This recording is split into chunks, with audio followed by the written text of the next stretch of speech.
Good evening, everyone. Thank you so much for tuning in tonight on our virtual summit.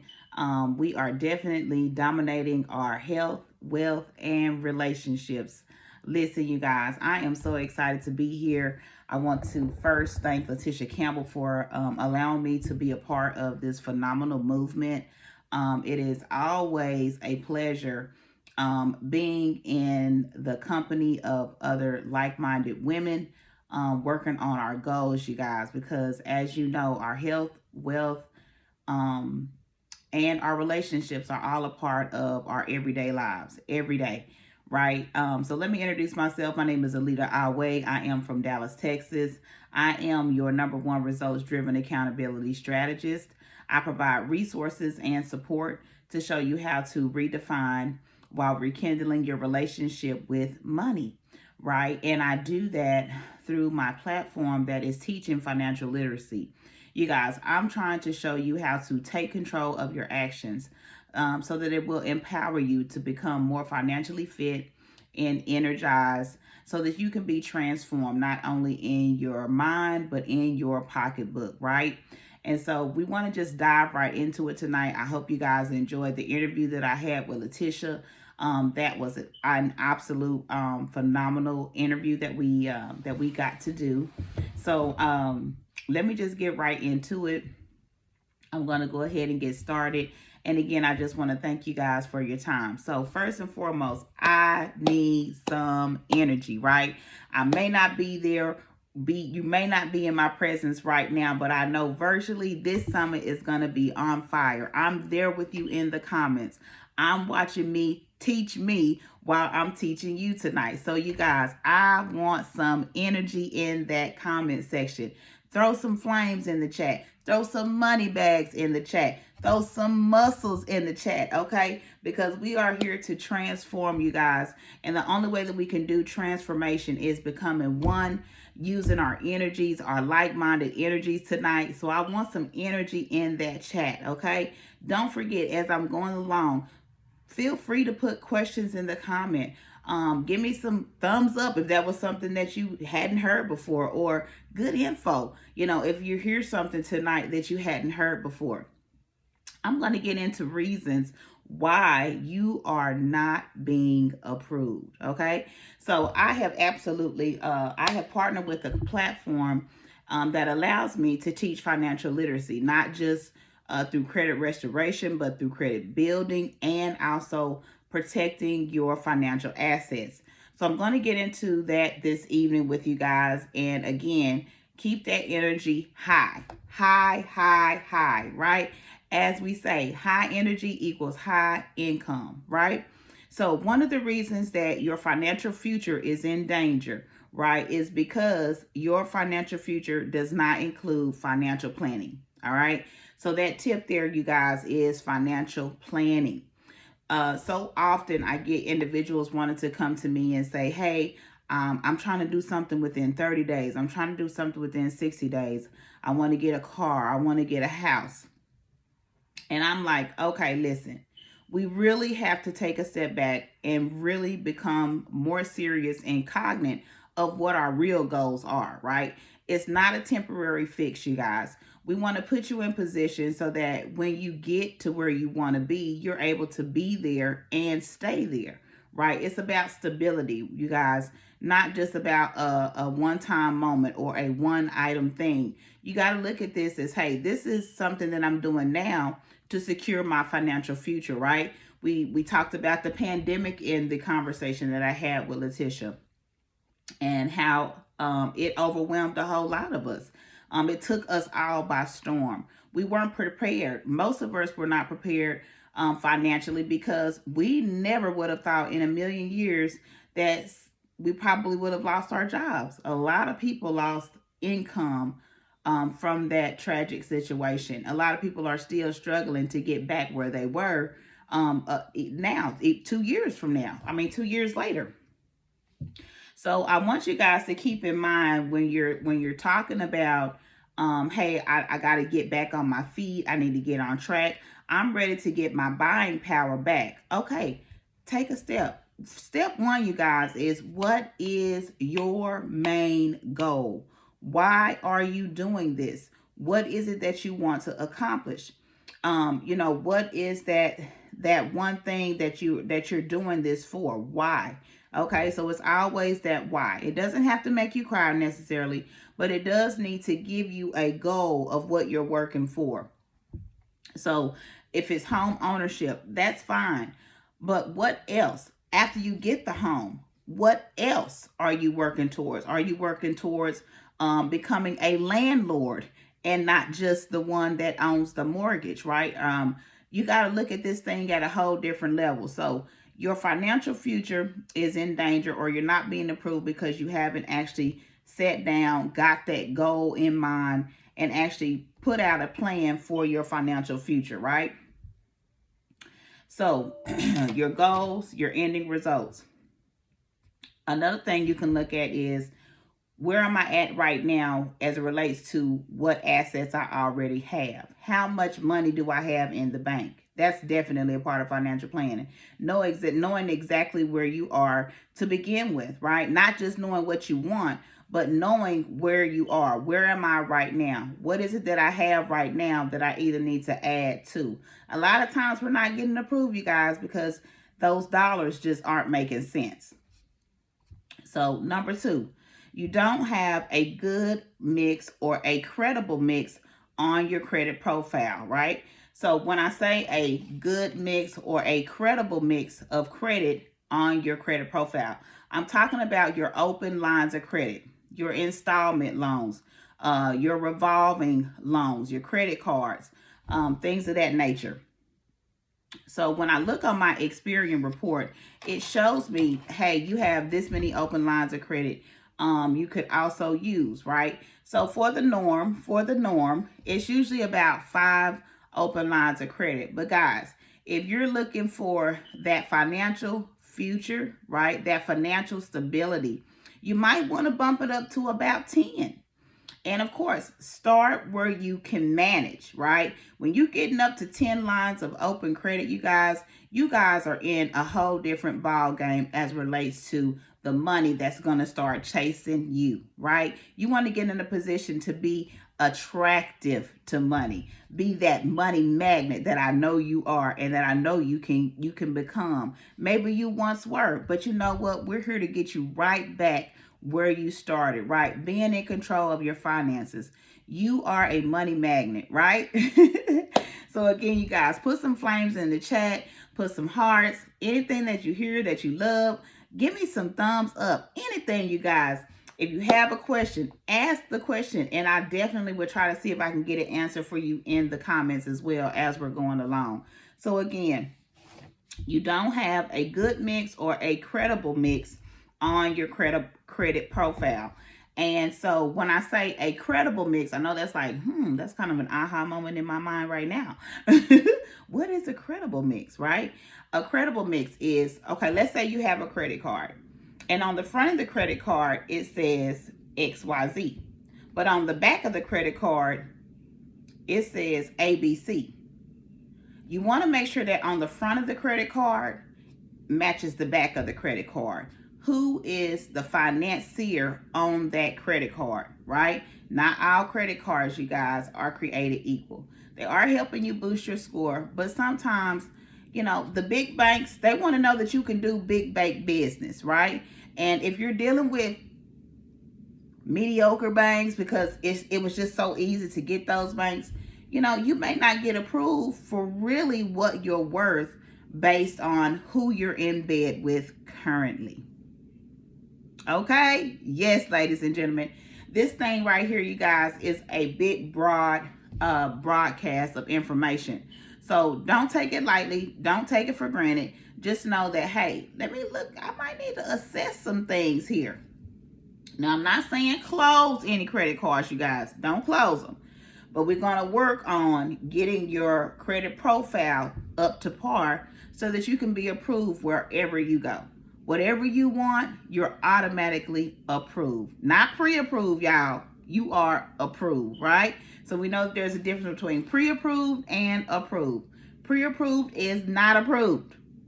those lovely credit card that come in the mail, all those pre-approved offers, they are not actually approved. You need to say you are approved. There is nothing else you need to do but activate the card. You are approved. So if you're pre-approved, there's not really a card in the mail. You still have to go through the beginning steps of the process.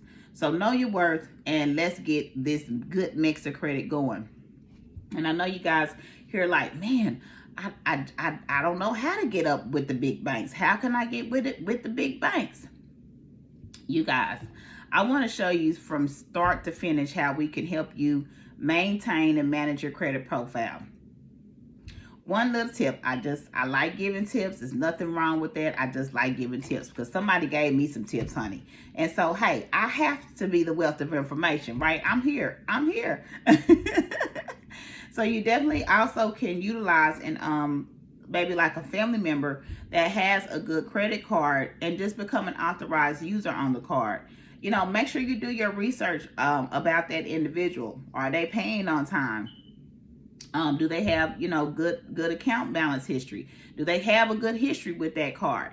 So everybody's like, oh, I just need to go buy some trade lines. We're not trying to be buying no trade lines, y'all. We don't know who trade lines them is. We buying now. Now we got to get out of this quick fix stuff. We got to get out of that. We got to get to being credible to any lender that we walk in front of. Sometimes you may need to become an authorized user to start your building process. It may not be that you need to apply. You just need to figure out how to get your name in the lights. Okay? So we'll talk about that more later. Number 3, you guys, you have absolutely too many negative items, inquiries per se, on your credit profile. All right, y'all. All inquiries are not created equal. We got soft inquiries and we have hard inquiries. So the ones that are actually damaging your credit are the hard ones. You want to make sure that you're not applying too much because you just don't know what to do. I don't know why I'm not being approved. I know if I apply for this, I'm approved. I'm approved. No. No, we're not going to do that. We're going to assess what we have going on. We're going to figure out how we're going to clean it up. So if you have a lot of inquiries, okay, we can clean it up. It's okay. We'll figure out what we need to do based on your individual profile to clean those inquiries up, right? So I just recently learned about inquiries as well. So you guys definitely want to take notes. I'm going to my notes on this one, y'all. Hold on. I'm going to my notes. Because this is good. This is good, y'all. This is good. Now, this is apps from FICO, right? From FICO Logic. Soft and hard pulls are different, okay? So the hard pulls are bringing a more negative connotation to your credit profile, except as relates to car loans, student loans. Once you get that inquiry on there, they don't actually report to your credit bureau for 30 days, right? And once that 30 days hit, you have up to 45 days to do additional hard inquiries that'll all count as one. Did y'all catch that? So just because you have to apply and the inquiry is hard, based on the type of inquiry it is, it's not going to hit your credit report for 30 days. Once it hits that credit bureau credit report, then you have up to 45 days to do any more hard inquiries that will still be under that one inquiry umbrella. So it'll only look like you got one hit when that 30-day mark hits up to 45 days, okay? So let's say, okay, I'm up to day 75 and I'm going to go and do another inquiry. Okay, well, that sets up another hit. So that starts a new umbrella. So then that 30-day cycle starts again, and then that 45-day cycle starts again, to where those inquiries are going to add as one. Okay? So I was like, whoo-wee! Baby, when I tell y'all, it's so much to learn. But it's learning at its finest. It's not just the mediocre stuff that we're talking about here. When I got involved in this, you know, I knew I needed the services, whether I wanted to admit it or not, y'all. I've had hardships just like a lot of individuals, but I have had hardships going back to like 2012, y'all. I lost everything. I lost everything. I about lost my mind. I lost my children. So I really had to start over from like 2012 up until 2020 when I found this platform. 2021 when I found this platform. And so I'm, you know, as I'm gravitating more to being conscious of my credit profile, I'm really opening up to the debunking the myths about credit. And so we have to just stop going with whatever the streets are saying about credit. And we need to get more in tune about what it is the lenders want to see.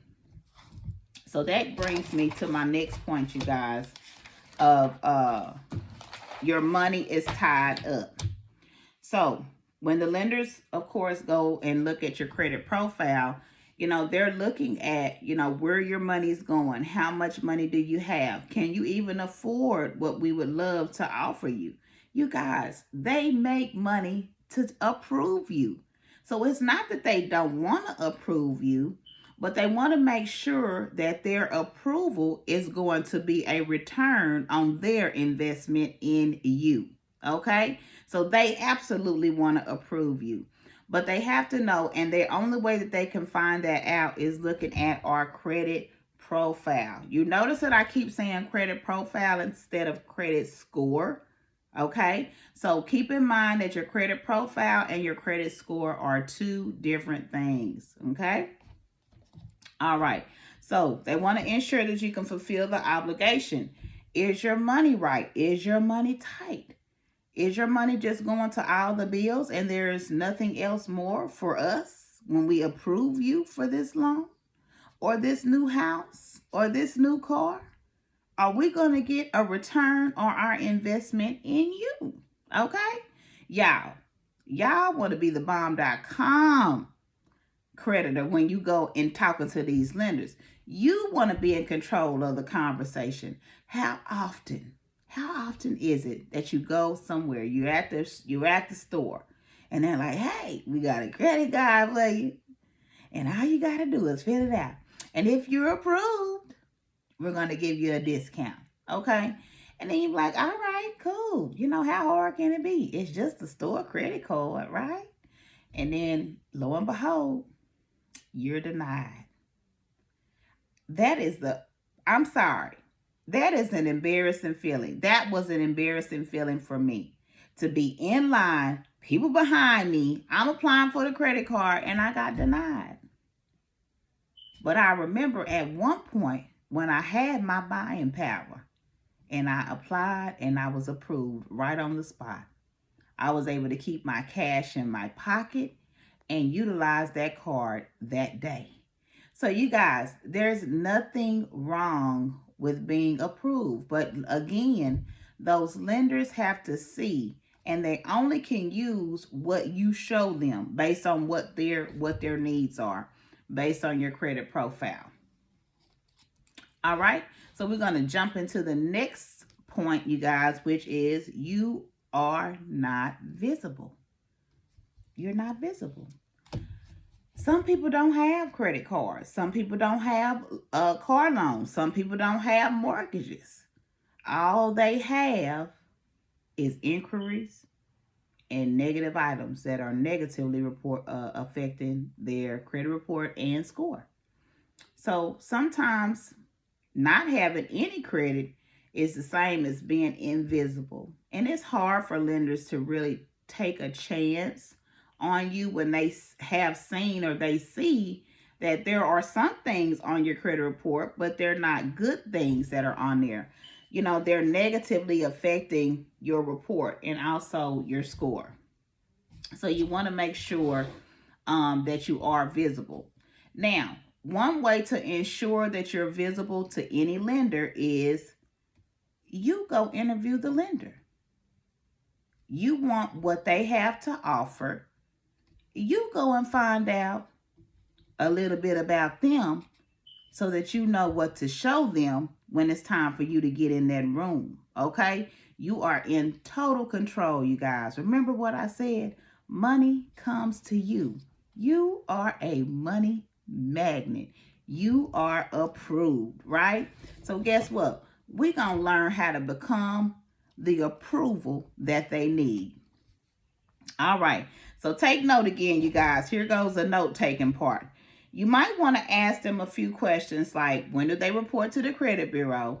What credit bureaus are they reporting? Are they using to make their decisions? So if they're reporting or if they're using TransUnion, you want to find out at least what the minimum score is that they need. What are they looking for? Are they looking for a certain mix?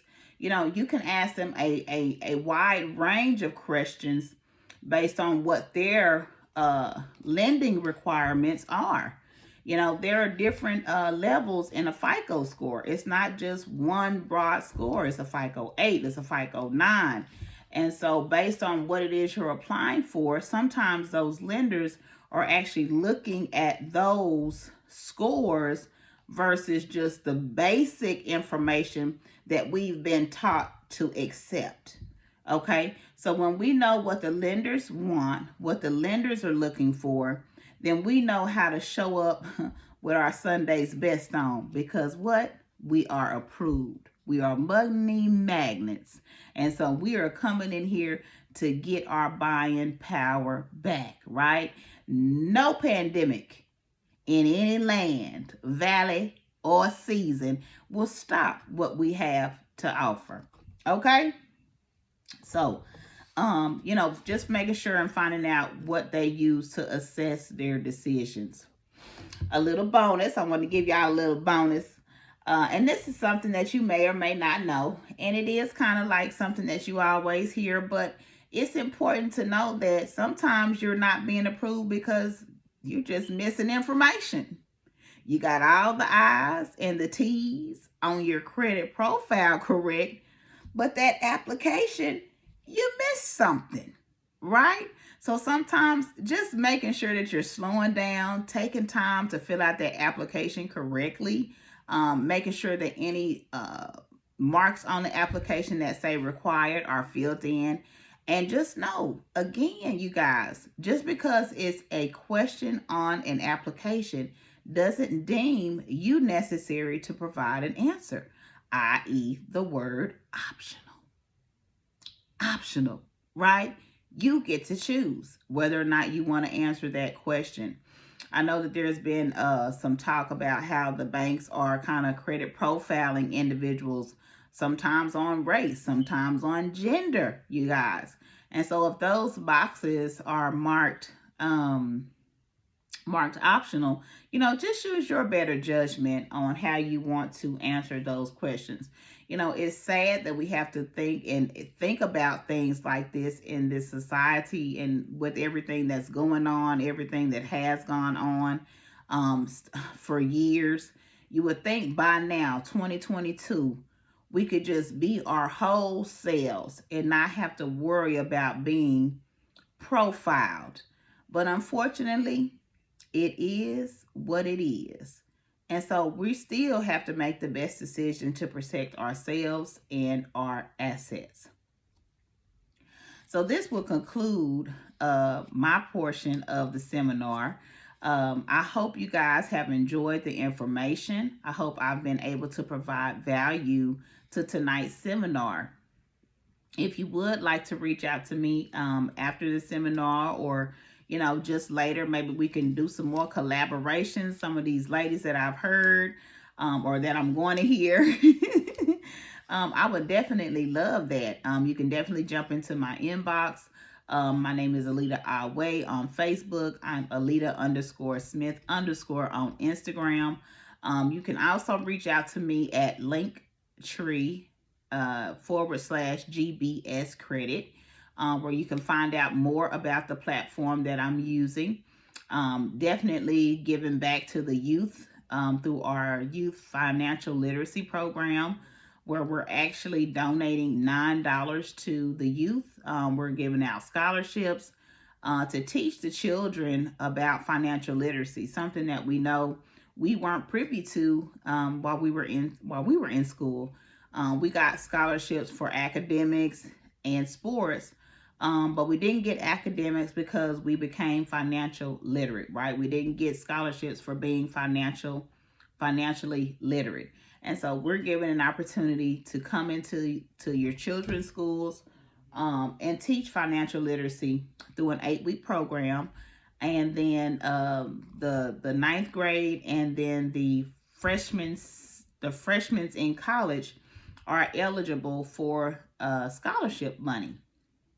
So I definitely love that I partner with a platform not only that is worried about, just disputing, but we're also geared to a financial platform of building your credit, protecting your credit, showing you how we can help you lower your interest rates, giving you the tools that you need to sustain your buying power once you achieve it, giving you the tools that you need to start regaining your buying power. I know a lot of times when we talk about credit repair, the only thing that people are so focused on are the disputes. Can I get this off? Can I get this off? I need to do a credit sweep. Well, honey, we can't do a credit sweep. We don't do credit sweeps, right? For one, all of the good stuff that's on your credit is coming off too. So there goes your history, and there goes a lower score. So it's like you're fighting a losing battle, you guys, when you're worried about that quick fix. You got to become re-engaged with your finances, and you got to be more proactive as it relates to the decisions that you're making. These short-term decisions, they need to be based on long-term results. So I just want to continue to encourage you all just to continue to be cognizant of your wealth in every season, because we never know when the tide is going to turn. But we know one thing we don't want is to be taken away with it. You guys, my name is Alida On, and I am your results-driven accountability strategist, showing you how to redefine while rekindling your relationships with money, right? By empowering you to regain control of your actions while creating a more financially fit, energized, and transformed you. I've absolutely enjoyed my time with you all this evening. I thank you so much again, Leticia, for allowing me to be a part of this phenomenal movement. Again, you guys, I want that energy before I get off of here. Throw some flames in the chat, throw some hearts, throw some smiley faces, throw a little dancing, okay? All of that. I want to see all of that. And y'all have a wonderful evening. Thank you so much, and I will see you guys in the after party. Where's the after party? Bye.